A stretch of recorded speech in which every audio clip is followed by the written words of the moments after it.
Sharqi Turkiston yana bir oy Ramazon oyini Xitoy hukumatining bisimi va cheklimasi ostida o'tkazmoqda. Yillardagiga o'xshashla rayoniga Uyg'ur va boshqa musulmonlar roza tutishni o'z ichiga olgan islom faoliyatlari bilan shug'ullanolmaydi. Amerika Tashqi ishlar ministrligi 12 aprel e'lon qilgan 2021-yildagi davlatlarning kishilik huquq dokumenti mavzuliq dokumentda Xitoyning Sharqi Turkistonda irqiy qirg'inchilikni davomlashtirayotganligini o'tirib qo'ydi.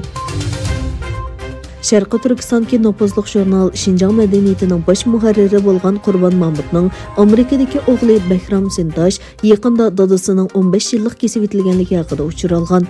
Xitoy doiralari 2017-yildagi cho'ng tutqundan keyin kesilganlarning mutlaq ko'p qismining jazo muddatini jamiyat va mahkum oilasidan sir tutib kelmoqda. Ataqlıq jurnalist Qurbon Mahmudmu uchiri intayin az va qiyinda ilinayotgan mahkumlardan biri. Qurbon Mahmudning Amerikadagi o'g'li Bahram Sintoshning yaqinda xabar tepishicha va Erkin Osiyo radiosi muxbirining telefon ziyoratlarida dalillanishicha, u 15 yillik kesib etilgan. U yana yiroqdan surishta qilish yo'li bilan hadisi va opsining sirti ekanligidan xabar topgan. Qozog'iston bosh ministri Alixan Smoilov Qirg'iziston Jumhuriyatining Qozog'iston Jumhuriyatidagi favqulodda va to'liq huquqli bosh elchisi Doston Diyoshikev bilan ko'rishdi. Bosh ministr Smoilov ikki taraf orasidagi savdo haqida to'xtalganda, mahsulot doirasini kengaytirish va ikki taraflik savdoni hozirgi 1 milliard dollardan 2 milliard dollarga oshirishni lozimligini ko'rsatdi. Bosh elchi Diyoshikev Qozog'istondan bevosita mablag' jalb qilishga qiziqadiganligini bildirdi. Yaponiya havo mudofaa aeroplanlari o'tgan moliya yilida jami 1004 qatim chet el harbiy aeroplanlarini to'sib qilgan bo'lib, ularning 722si Xitoy harbiy aeroplanlarining ig'vogarchilik harakatiga qarshi elib berilgan.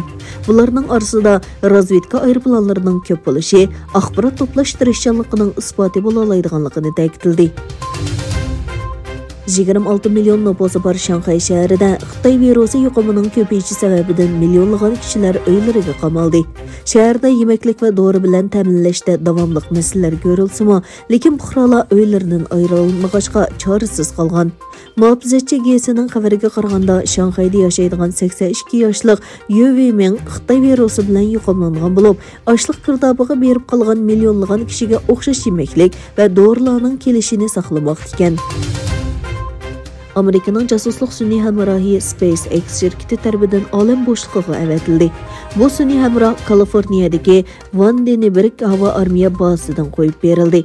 Texnikalik masalalar va havo rayi sharoiti sababidan mazkur sun'iy hamrohning qo'yib berilishi 2 qatim kechiktirilgan. Jasusluq sun'iy hamrohi yana razvedka sun'iy hamrohi deb ataladi.